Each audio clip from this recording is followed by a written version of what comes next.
Recording in progress.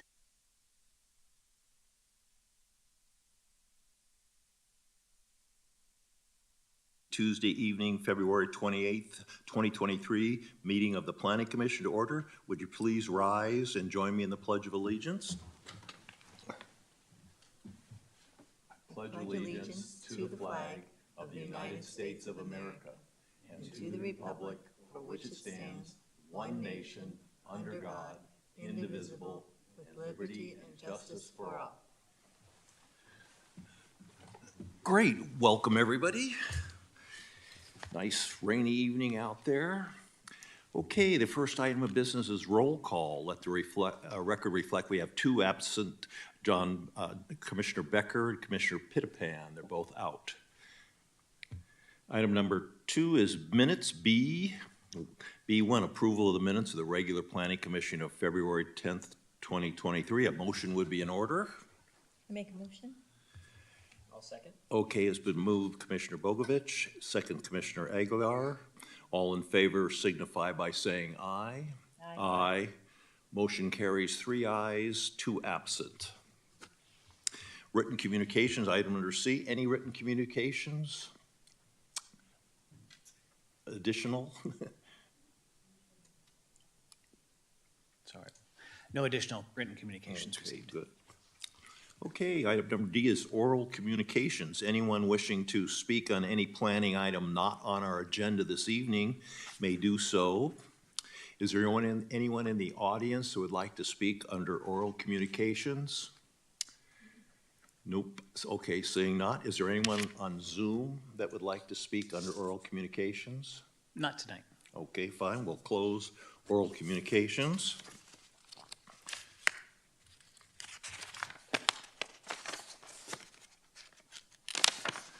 Okay, item number E is public hearings.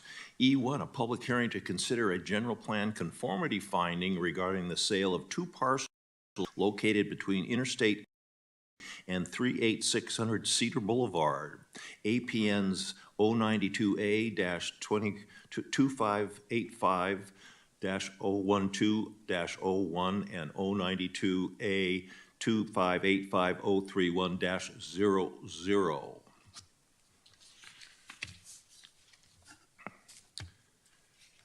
And we'll have staff make a presentation. Thank you. Good evening, Vice Chair Fitz, Commissioner Aguilar, and Commissioner Bogovich. Tonight I will be presenting a general plan conformity request for the sale of 2 city-owned parcels. In the presentation, I'll provide a brief overview of the staff report and more information on the proposed development and the reason for the request. So the Waymark Development submitted an application to the Community Development Department for a proposed residential project at 38600 Cedar Boulevard. The entitlement application is currently under review. As part of the proposal, they are requesting to purchase 2 city-owned parcels adjacent to the project site. It would, the subject parcels I will describe further later in the presentation, but on this map you'll see that the project site is adjacent to the subject parcels. The project site is along Cedar Boulevard at the intersection of Moores Avenue and right next to I-880. And if approved, the parcels will be added to the project area and incorporated into the project site. In this slide, in the next slide, I'll briefly go over the land disposition process.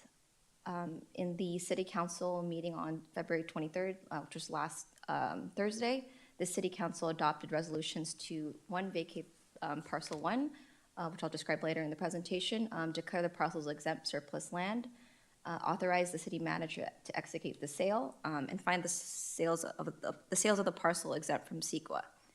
And just briefly for the background of this, of the land disposition process, the parcels are eligible to be declared exempt surplus land because it meets the conditions of Streets and Highways Code Section 8330.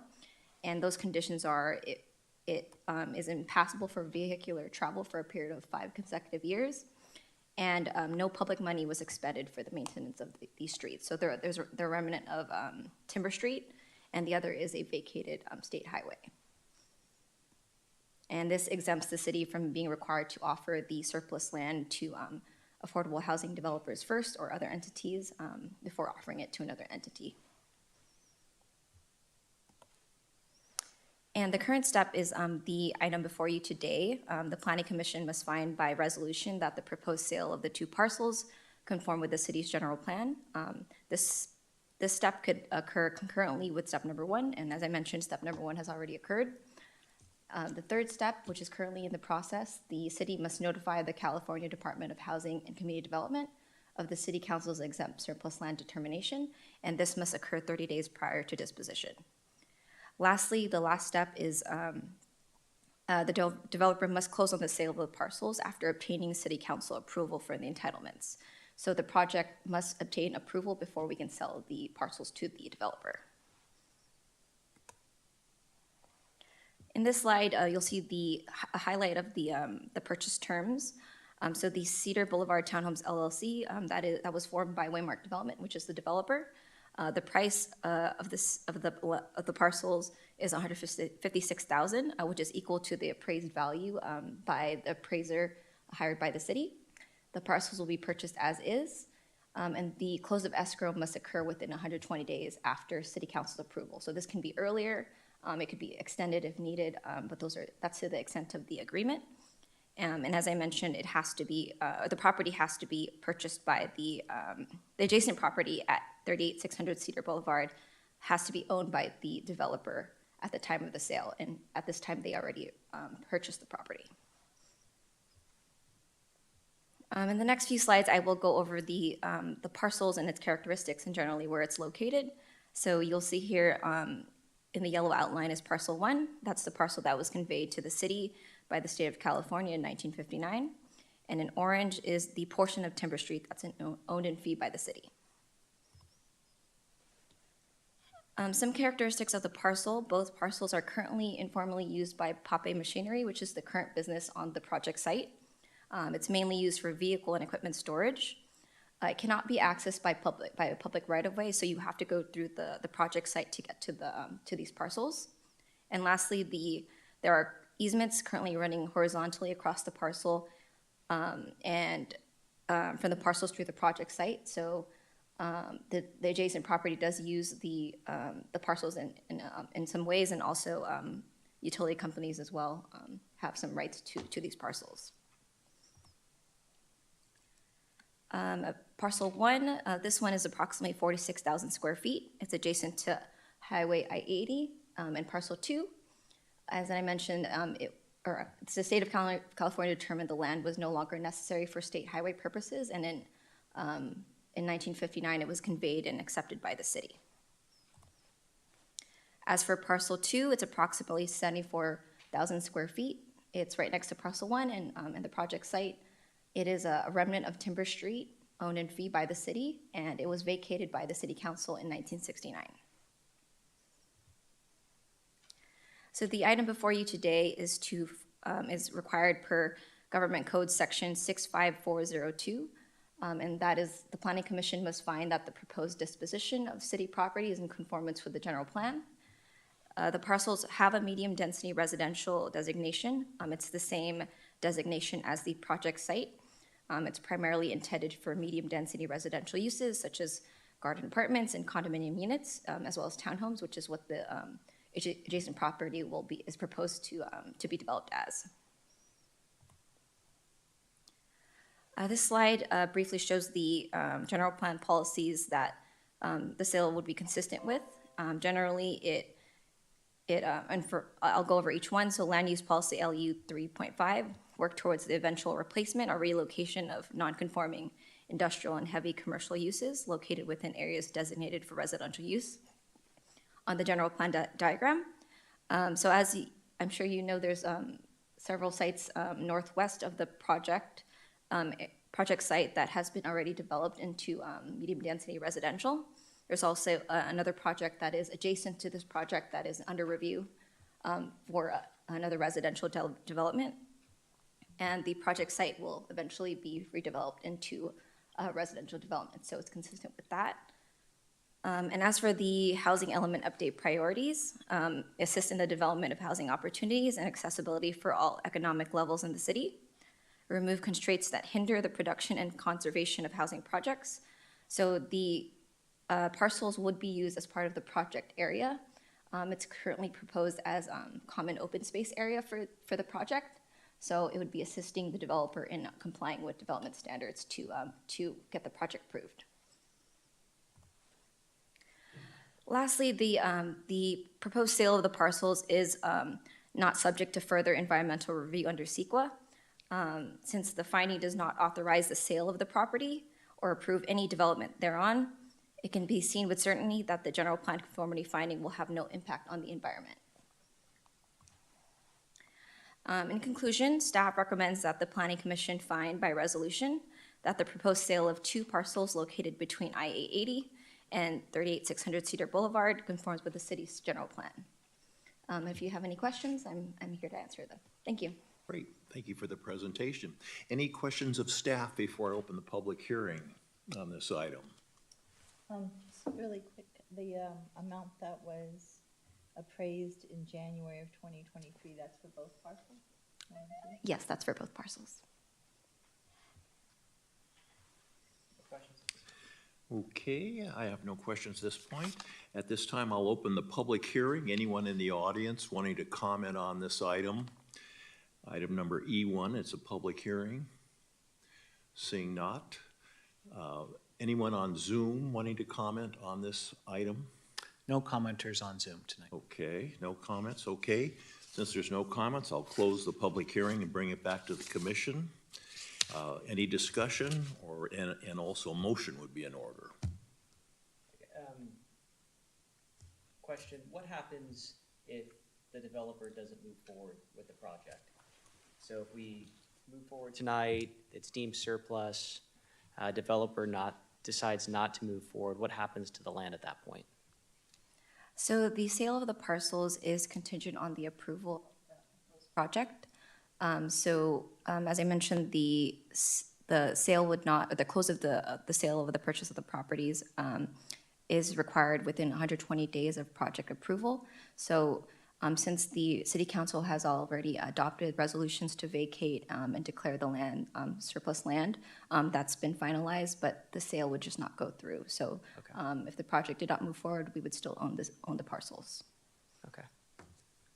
Yeah, I think our role tonight is to determine whether or not the parcels conform to the general plan. I think it's pretty clear that they do, so I will make a motion to approve. Okay, we have a motion for approval. Commissioner Aguilar making the motion, Commissioner Bozovich seconding. All in favor, signifying by saying aye. Aye. Motion carries, 3 ayes, 2 absent.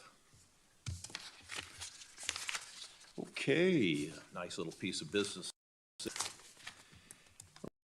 Number F is staff reports. F1 is a housing element update study session regarding the draft of the 2023 to 2031 housing element. I guess that would be Mr. Turner over there. It is. Good evening, Chair Fitz and Commissioners. Stephen Turner, Community Development Director. On behalf of the city, I do want to express our excitement to have our draft 2023-2031 housing element available for public review at this time.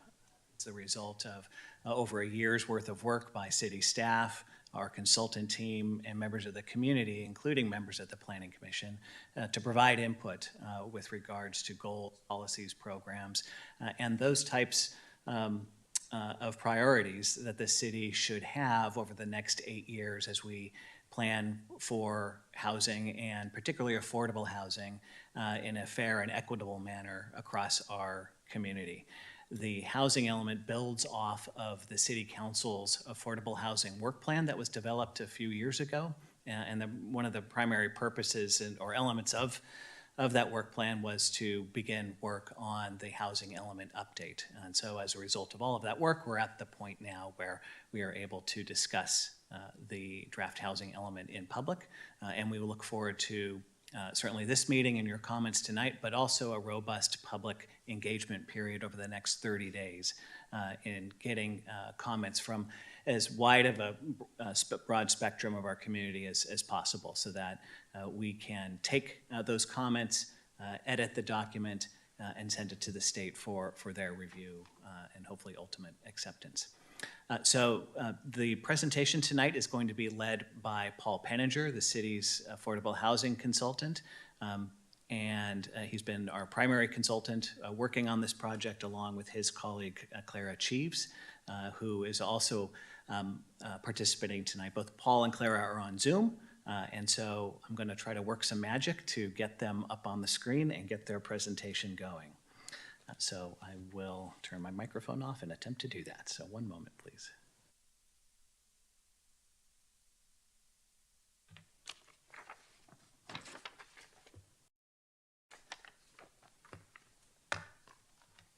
There we go.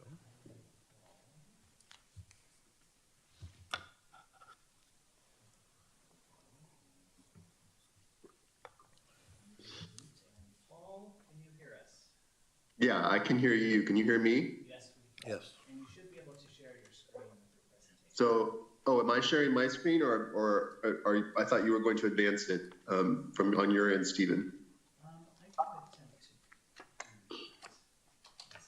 do that. You have, if you're Give me a able to do minute. it, it might be easier.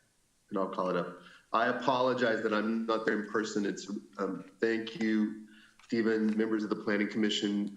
It's a real pleasure to be able to present to you this evening on this housing element update. It's I think a long time coming, and fortunately there's a lot of really good policies and programs and a very robust sites inventory for us to discuss. And even more fortunately for you, because I'm under the weather, you won't have to look at me very much longer. You'll be able to look at this beautiful PowerPoint presentation. Paul, I might be able to share my. Okay. Yeah, Paul, I might be able to share my screen. Let me try this. Okay. Here we are. Thank you. Great. Let me see if I can do full screen.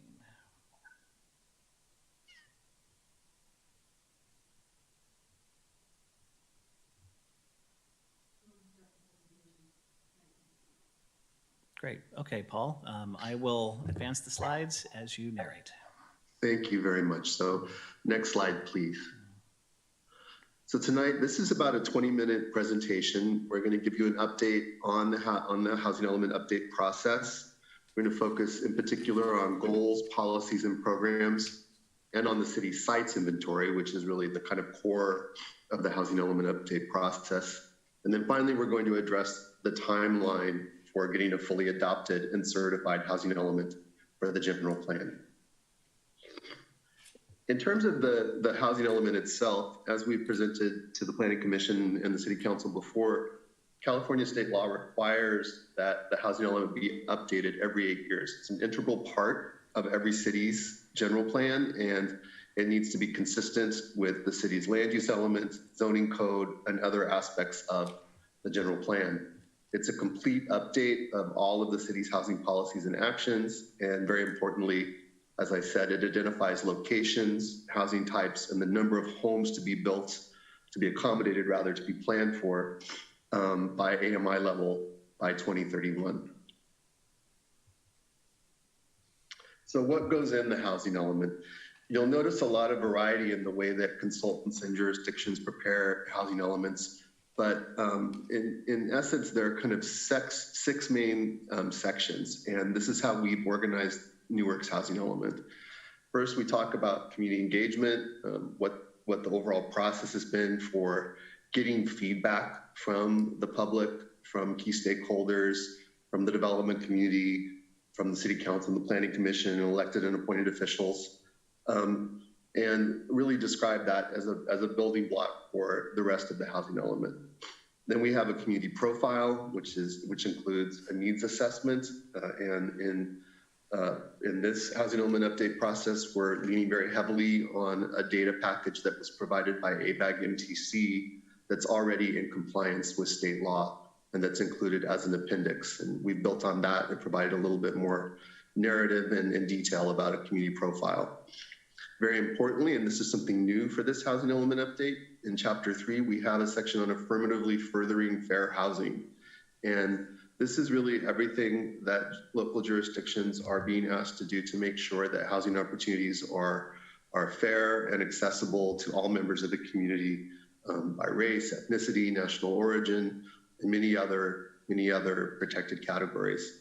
In some housing elements, you'll see that this AFFH section is included as an appendix. We thought it was very important to put it up front and make it in part of the main body of the housing element, and to set the stage for how we talk about housing plans and strategies going forward. The housing element also includes a detailed analysis of both governmental and non-governmental constraints, and a detailed list of housing resources, including financial resources and administrative resources, not just that the city has, but also that partner agencies in Alameda County have. And then finally, we have our housing plan and a detailed sites inventory, which is included as Appendix C in the housing element. In total, the housing element's about 250 pages, so it's a pretty substantial document. One of the core elements of the housing element is that we're meant to be addressing the city's RENA for the 6-cycle planning period, which is from 2023 to 2031. And this housing allocation was handed down to Newark by ABAG MTC, by the Association of Bay Area Governments, which in turn received an allocation from the state. ABAG convened a methodology committee, and they came up with a way of sub-allocating the whole region's RENA to individual jurisdictions. And in Newark, next slide, please. The city of Newark's RENA for this planning period is 1,874 total housing units that you're being asked to plan for. So make sure that you have enough capacity to accommodate all of this housing during the 8-year planning period. And very importantly, within that overall target number, that you have enough housing that's zoned at the right densities, and that sites for housing that's zoned at the right densities, and that has sufficient supporting programs and policies to promote housing for very low income and moderate income folks. Fortunately for Newark, there's already a lot underway. There are 301 very low income planned units already in the pipeline, 85 low income units, 31 moderate income units, and over 2,000 above moderate income units. These are projects that have applied for entitlements or that are somewhere in the development pipeline, and that are likely to be developed during the planning period. Also, the city has a lot of sites that are either sites that are zoned for residential land uses, or sites that are zoned for commercial mixed use that could accommodate residential land uses. And so overall, in every AMI category, every area median income category, and in total, Newark has more than enough sites plus a buffer to accommodate its RENA during the planning period. Next slide, please. So let's talk a little bit about goals, policies, and programs. So the core in maybe the most important part of the housing element is identifying the sites, but HUD and would also likes to see a very robust collection of policies and programs, and the city already has made great progress in building an overall affordable housing strategy through the Affordable Housing Work Plan and ongoing activities that Newark has really showed leadership in promoting affordable housing. And so the goals, policies, and programs that have been developed for the housing element built on that, and also are meant to complement the sites inventory and all of the existing work that Newark is already doing. Next slide, please. So we have 7 total goals, and I'm just going to list through them real quick. First goal is to preserve and improve existing housing. So that's things like making sure that there's support for homeowners to do necessary repairs on their homes, to preserve and improve existing housing, facilitate the development of more homes for more people. That's policies and programs that Newark can promote to develop more housing, reduce and remove constraints on affordable housing development. That includes actions that the city can take to help make it easier for developers to bypass governmental constraints and also non-governmental constraints. Goal 4 is about helping people stay in their homes and their communities, including through anti-displacement strategies that help longtime residents of neighborhoods that might be gentrifying to stay in their homes and their communities. Number 5 is specifically about affordable housing. So what are the things that the city can do to provide support, whether it's funding support or other types of support, for affordable housing developers and project sponsors to increase access to affordable housing and also to provide resources for individual households to make it clear what the process is for them to apply for housing. What are the ways, the networks, the different channels that people can get to housing? Number 6 is enhancing the quality of life. And this is very consistent with other efforts that are happening in the city, including the simultaneous update of the general plan safety element, which is building upon an existing component of the general plan, which is being updated, and then also a new environmental justice element, which will be developed over the course of the next year. And then finally, furthering fair housing throughout Newark. This is a whole suite of policies and programs to make sure that housing is fair and accessible to all members of the community. So those are our 7 goals. And then within each goal, there's the series of policies and then implementing programs. And as we'll see in a minute, all of the programs have detailed information about the time frame for implementation, who's going to do it at the city, or who, in addition to the city and the city's partners, are going to be responsible for the implementation, and what, if any, is the necessary funding source for implementing the policy or program. So let's go ahead to the next slide. The policies and programs are listed according to whether they're going to be implemented over the immediate term, which means the next 0 to 3 years, midterm, 3 to 5 years, or long term, which is up to 8 years. And then there are also ongoing programs, which the city is already implementing and which will be continued forward from the prior housing element. The city will track program progress through the identification of responsible departments and performance metrics throughout the 6th cycle, and including in reports that are provided to the state through the annual performance report that is provided, or APR, that is provided to the state HCD every year. Next slide, please. So we don't have time to go through every single policy and program this evening. They're quite extensive, but we wanted to just give you a sample of some of the programs that we think are very interesting and also might be new to this housing element update cycle. If you have questions about these or any of the other housing element programs or policies, please feel free to reach out to us. But just to list a few representative programs that we thought would be particularly interesting for tonight. First is housing rehabilitation and repair programs.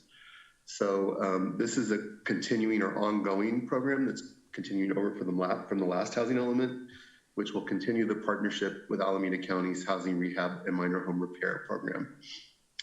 H12 is develop a citywide rental inspection program. And this is an immediate or short-term program that would be implemented by June 30th, 2024 to do inspections of rental properties for code violations and then to issue corrective reports with recommendations for improvements to property owners and landlords. So these are kind of in the realm of things to do to improve the existing housing stock. How do you improve and maintain the existing housing stock? Thanks.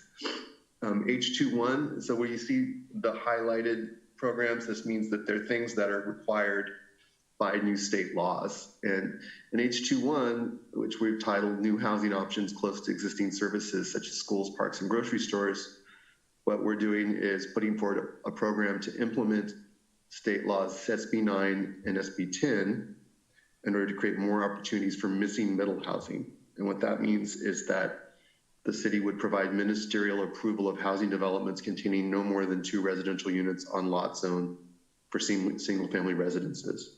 So this is about taking the state laws that were passed, SB 9 and SB 10, that were meant to improve the supply of missing middle housing and essentially implementing that in Newark. Similar to that, although not required by a new state law, H22 is an accessory dwelling unit program, which would be to develop a calculator for Newark residents, pre-approved plans, and to increase community outreach around ADU production to make it easier, more accessible, and more streamlined for homeowners to build accessory dwelling units in the future. Next slide. H25 is about developing a local response to support people experiencing homelessness. And there's obviously county-wide efforts around homelessness and addressing homelessness. This would be specifically a Newark Homeless Committee, helping support the efforts of the Newark Homeless Committee to prepare a plan to address homelessness in the city of Newark.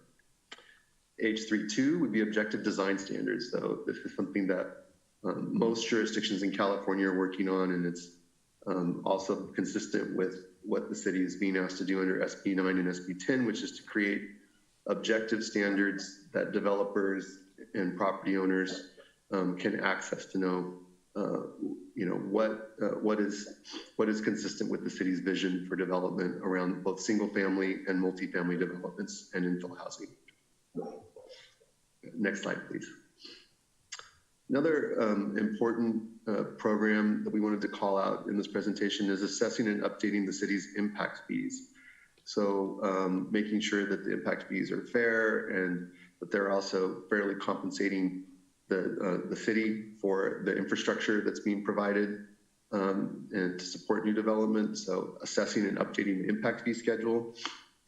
And then very importantly, under H36, and this is something that's required according to changes in state law, is rezoning for adequate affordable housing. Now, luckily for the city of Newark, you're not being asked to rezone a significant number of new sites. Really, what the state is asking you to do is for any site that was previously identified in the 4th or 5th cycle housing elements, that you need to make text amendments to make these sites developable by right. So you want to be able to leverage those sites that were previously identified in previous housing elements to support your land inventory for this housing element cycle. And then there's another program which relates to this also. Next slide, please. So this is H37, which essentially says that you would have to provide by right approval of housing development that includes 20% of the units as affordable housing to lower income households on sites from the 4th and 5th cycle housing elements. And there are 10 sites that have been developed in the sites inventory that fall under this category. And then kind of rounding out our programs, in this slide and the next, developing an anti-displacement program for the Old Town Newark specific plan area. One of the things that we heard from in our community outreach very strongly was that there was concerns from longtime residents, specifically in this neighborhood and specifically Latino residents, about the potential for displacement as new reinvestment occurs. And so one of the programs that we thought would be important that you see reflected here is an effort to bring residents and business owners together to develop neighborhood priorities around an anti-displacement program specifically for this area. Next slide, please. Finally, we have developed a just cause eviction ordinance, which is something that a lot of jurisdictions are doing, particularly coming out of the COVID crisis, where you saw a lot of concerns about tenants being evicted. Studying the feasibility and beginning to think about developing and implementing a just cause eviction ordinance for the city to cover tenants under state law when AB 1482 expires in 2029. So this is a midterm priority to be developed by June 30th of 2025. And then H46 is support tenant stability through minimum lease terms and relocation assistance. This is about developing an ordinance outlining minimum lease terms and relocation assistance for renters that would be developed in the immediate term by June 30th of 2024. All right, I got ahead of myself. There's more programs. Another program that we really thought was important to include in this housing element was additional first-time homebuyer assistance. So in particular, homebuyer assistance that is affirmatively marketed to Black, Indigenous, and people of color residents or BIPOC residents and households with low home ownership rates in Newark, and that have been historically affected by the lack of investment in home ownership opportunities. So this program is about exploring the feasibility and implementing a new down payment assistance program including leveraging funds provided by the county. Now, this is also something that was included in the Affordable Housing Work Plan, and that has been a long time priority of Newark, and that for this reason we have been implemented by June 30th of 2024. H74 is affirmatively marketing affordable housing with rental and for sale units through online affordable housing listing portals such as the Alameda Housing Portal, Doorway, which is a new tool that's being set up in Alameda County, and essentially Newark working very closely with the county and with other agencies, both other public agencies and nonprofits, to affirmatively market affordable housing opportunities to households with the most need, including BIPOC households in Alameda County. Next slide, please. So I went through all of those very quickly. So I thought what we would do here is, if folks have questions, and before we move on to the sites inventory section and go over the timeline, if people do have questions about the programs or any clarifying remarks, this would be the time to do it. And I apologize again that I'm suffering through this cold as I'm speaking, but it's a good thing that I'm not there in person. I have a quick question. Oh, let me put your mic on. There you go. All the programs are really exciting, and I was just wondering how the average person, I saw in here how you have the community outreach at Family Day in the park and at the libraries and stuff. Is that how the average person that might be in need of these programs could find out about them, or are they on the city website, or are they somewhere else? Sure, I'll go ahead and answer that question. So these are the programs. These are essentially our to-do list over the next 8 years to develop these types of programs. So a lot of the assistance and programs that are described in here don't exist yet, and so we will have a work plan to create those programs. And with the creation of those programs, there would be public input, public hearings, either ordinances or resolutions prepared, and then ultimately those programs would be implemented. And we suspect that when those programs are implemented, the community would be certainly aware of those opportunities, either available through information on our website or through social media or other marketing channels that we may employ to best get the word out for that particular audience or group. But do some of them, like I thought the one where they provide assistance for housing repairs or something like that, that one already exists, correct? That's right. That's through an Alameda County program. Okay. And there's information on the city website, and also I think directs to the county HCD website for participation in that program. Okay, thank you.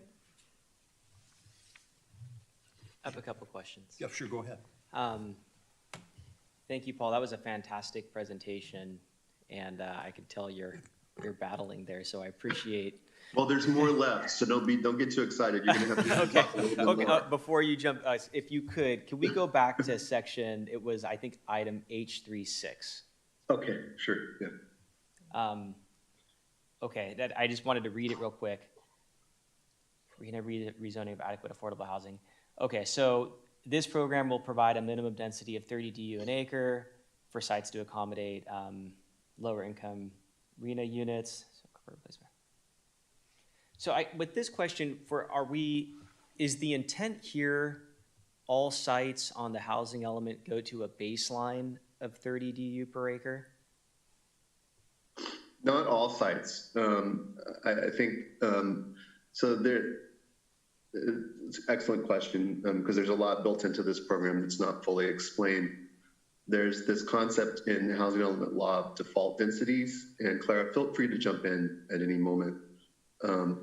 But default densities are essentially the densities at which it becomes feasible for an affordable housing developer to build a low-income tax credit financed housing. And they vary by the type of region that you're located in. And Alameda County is considered a metropolitan region. Mm-hmm. And so the minimum density or the default density for Alameda County for saying that a site could accommodate affordable housing is 30 dwelling units to the acre.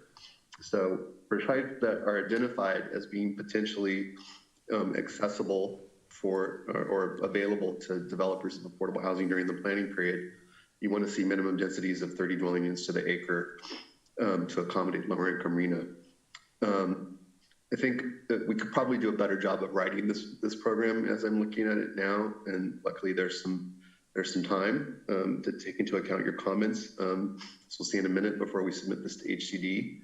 But there are many sites already in the city in your high density residential zone that already provide this 30 dwelling unit to the acre standard, and then others that would need to be changed to up zone to require to provide higher densities. Stephen, did you want to jump in on any of this? No, I think that explanation Okay. is fine. Thank you. Okay. And that, So this is basically bringing the city sort of in line with the default densities as promulgated by the state HCD to make sure that the sites that are identified for affordable housing really can accommodate the densities that are needed to make that housing feasible. the question it raises when I see it, there's a couple things, and I think it's a state issue by giving that blanket baseline density. And when it's a baseline density for a higher zone, so for an intensified site to where you can go up to a 60 plus DU per acre and have the units to offset the higher construction cost, I think it makes a lot of sense. But when a medium density site gets pegged with that 30 dwelling units per acre, it's almost a recipe for no development. Because it can drive up land costs? Is that what you're... Because and it's a function right now of construction cost. Because 30 DU per acre to 40 DU per acre, you aren't dense enough to go to a concrete type podium structure. You don't have the units to offset that cost. And if you want to keep it at grade, it becomes very challenging because then you have to get creative with your parking solution. And I know in the city of Newark, we've had a lot of community pushback, especially for the medium density housing sites, to provide adequate guest parking, to have tuck under garage parking that's side by side. So it makes that 30 DU per acre at grade very, very challenging.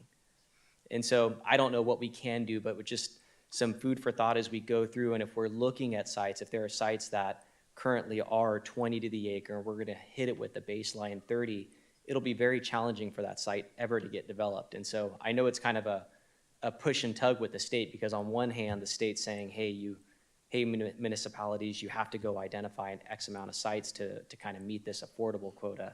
But on the other hand, it's kind of designating a site to have a very challenging time to ever get redeveloped unless you can go to that higher density threshold to offset the cost.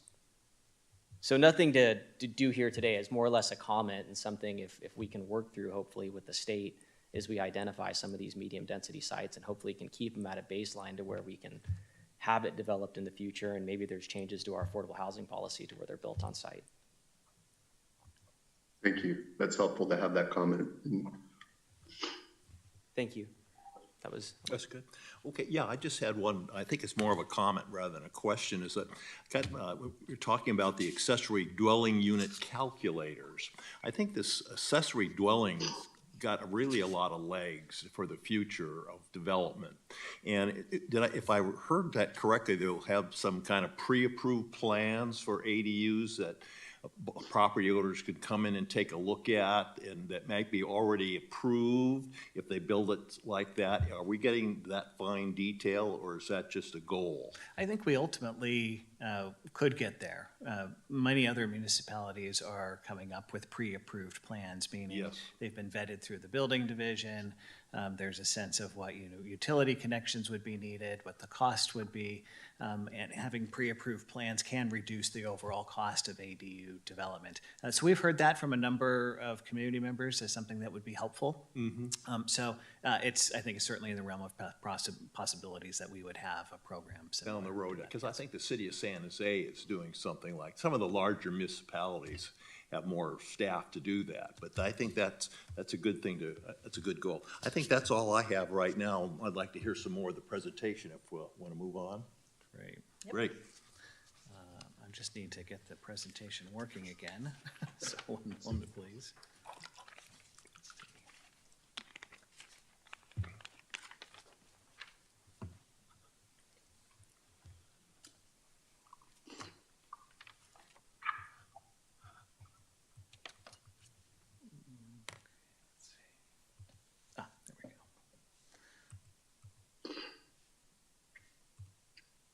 Great. Great.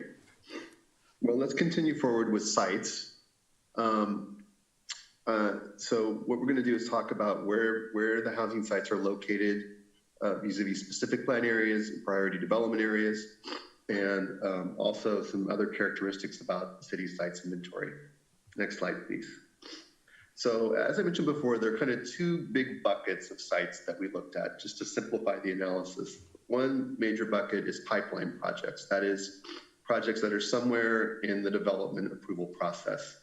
There's either an application that's already been submitted or that the city knows is going to be submitted that are somewhere in the development pipeline. And so there's a substantial pipeline already of projects in Newark, and that's one of the reasons why you have such a robust sites inventory already.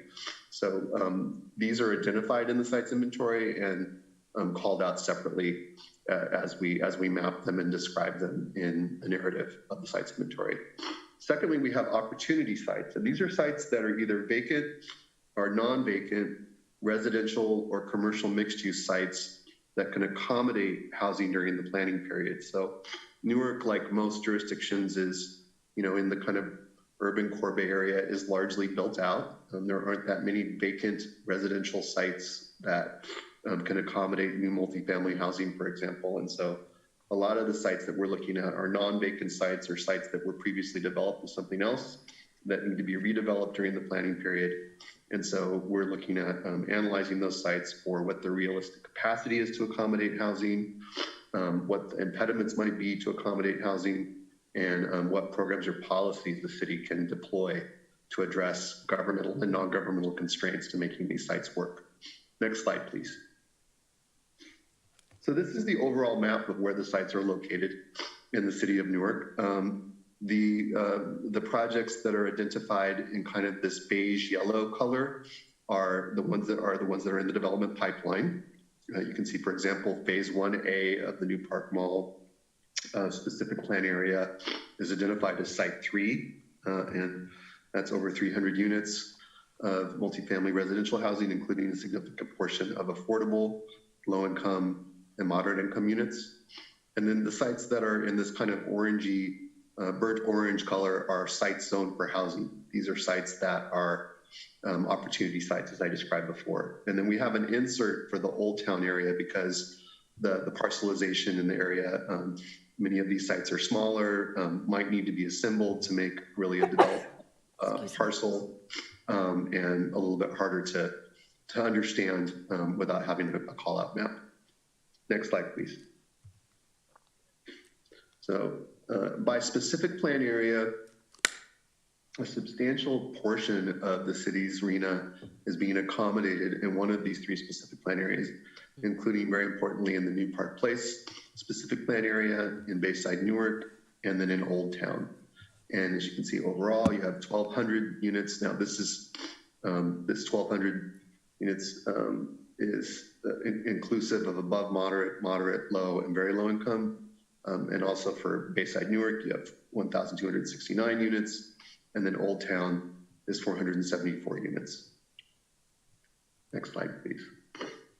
We also wanted to show how the sites inventory overlays with priority development areas. And as some of the planning commissioners may recall, the PDAs, or priority development areas, are areas identified by ABAG MTC as priority areas for future development based on their access to transit facilities and other neighborhood and community amenities. So the 2 PDAs in Newark are the Old Town specific plan area and then the Bayside specific plan area, which would accommodate 1,461 total units, or 27% of the total sites would be within one of these 2 PDAs, with 12% of that being planned for very low and low income residents. Next slide, please.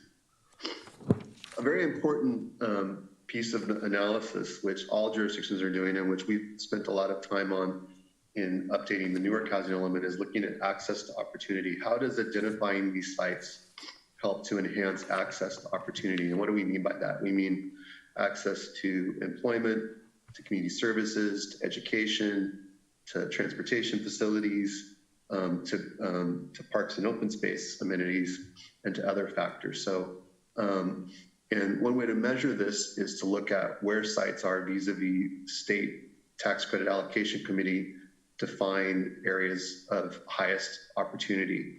About 51%, the 51% of moderate income units and 40% of low income units are in moderate resourced areas, but the highest percentage of low income units are located in the high resourced area at 46%. So that was a little bit confusing to say. The punchline here is that a large percentage of the identified sites that can accommodate very low and low income units or housing that is priced or made affordable to very low and low income folks are in highest resource areas, areas with the best resources and the most amenities. So that's good. And there's very much an intention of the city of Newark to try to think about where housing should go vis-a-vis access to opportunity. Next slide, please. So that's all we have for sites. We might just go on to the timeline and then we can take questions at the very end, because I know we're probably running a bit long on time. Why don't we go ahead and move forward to timeline if that's okay. So the public review draft housing element was published on the city's housing element website last Friday, the 24th, and it's now out for public comment for a mandatory period of 30 days.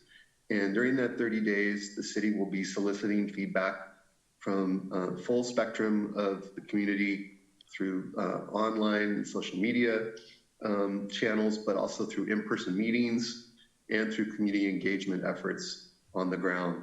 So what we're looking to get is a robust participation from all segments of the community to get their ideas, feedback on the public review draft housing element, and then to take that feedback and to produce a draft that's ready to present to the state HCD by April 8th. So after we get the public feedback, after the 30-day review period, we have 10 business days, 10 mandatory business days to address that feedback before we can return a public review draft to the state HCD.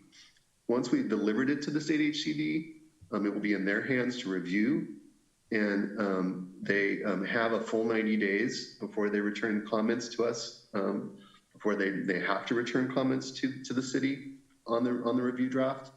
But the experience of other jurisdictions in the Bay Area, and particularly in Alameda County, has been that HCD reviewers have been willing to work with jurisdictions during the 90-day review period to address interim comments and to streamline the review process to make it as straightforward and reasonable as possible. So that's what we're hoping to do, as well as to maintain a close collaborative working relationship with the HCD reviewer during the 90-day review period, and to proactively address any questions or comments they might have about the draft housing element during that 90-day period. The goal is to have a fully adopted housing element that is ready, that is ready for it to be presented for adoption to the city council in June, and that would be found in substantial compliance with state housing element law by the state HCD, otherwise known as receiving certification from the state HCD. So that is the goal going forward, is that we, from this evening going forward into June, we have a few months to make edits and to get a final review draft and a final draft for adoption before the Planning Commission and City Council. So with that, I think I will turn it over to for more questions. Yes, I just have a question, maybe a comment. It looks like we're pretty much on track to get this done on time. Are we getting pressure from the state to submit this earlier? Are we right on the mark with that? Looks like it's pretty well organized and planned out, but I've heard that the state is putting a lot of pressure on cities to get this thing done. And are we in compliance? So the city of Newark is out of compliance with the timeline. So the directive to jurisdictions in the Bay Area region was to have housing elements certified and adopted by January 31st of this year. So we are past that point. There are very few jurisdictions in the Bay Area that have actually met that. Most jurisdictions have submitted their public review draft much earlier than Newark. However, we believe that although we're late in releasing the public review draft, that the sort of the extra time spent during the preparation of this draft it will be beneficial to us to reduce the timeline on the back end so that we can get this certified and adopted by June. We have not received any direct communication from state HCD regarding our timeline at the moment. Certainly they could submit a letter letting us know what we already know, certainly. But you know, we are on our own timeline with our own public engagement process, which is very important. We're not going to cut corners on that.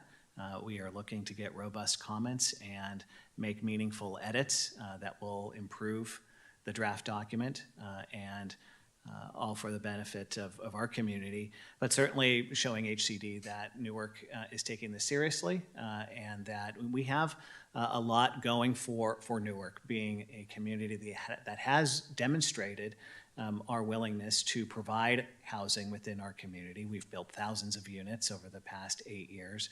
We have a housing element that projects us to build thousands more with a substantial portion of it as affordable. So that's something certainly to be proud of. Even though we haven't met the regulatory guidelines set by the state, I think overall we're going to have a housing element that our community can be very proud of into the future, for sure. Good.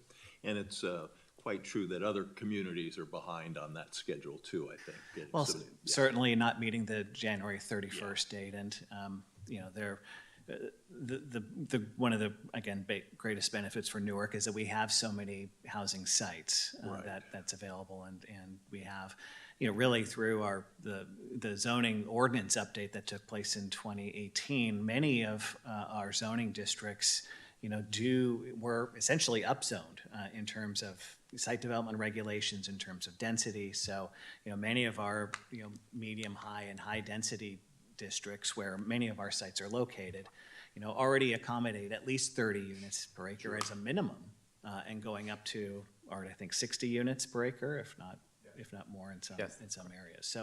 So the work that we did in 2018 to update the zoning ordinance is really, in addition to having sites available through specific plans, is really putting Newark in a good position. Good. Well, thank you. Any other questions, comments? I just have one on the community engagement process of how you're reaching everybody. The last bullet point is the citywide survey. Is that mailed to all residents? Let's see. We had a citywide survey during the very beginning of the community development process, or the housing element process, and that's where we got a lot of feedback with regards to the priorities of the community. Were those mailed? Those, Paul, can you remind me a little bit about how we did outreach on those? I think it was through certainly the housing element website, but it was a very big social media campaign. It was talking with our community organizations to get participation. And I think overall our participation rate was pretty high, but I don't have the numbers off the top of my head. Maybe Clara has information on that. Yeah, Claire's in a better position to answer, but they weren't mailed, but we did actually post up in front of the library and pass out physical copies of the survey, and also give people links to the survey where they could fill it out online. So yeah, I think it was we got a pretty good, robust participation, but not mailed physical surveys to folks. Yeah, we were at Family Day in the Park, if you might remember, back last year, and we're giving out the flyers with the QR codes and the website that people could participate. Right. I want to say that we had probably over 350 responses, and we thought that was a very good rate of participation. Oh, really? I would think that would I know, be it low, doesn't seem like a lot, but because for our population, I would hope it was at least like 1,000.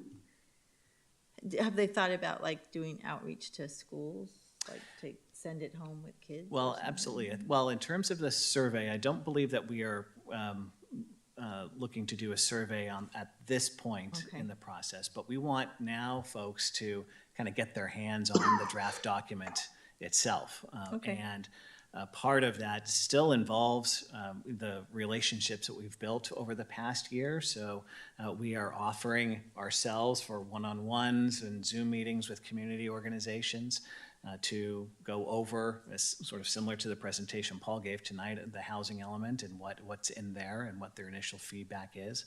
I will say that community engagement is starting immediately. Both Paul and I will be presenting to the Promotores group on Thursday morning in Spanish.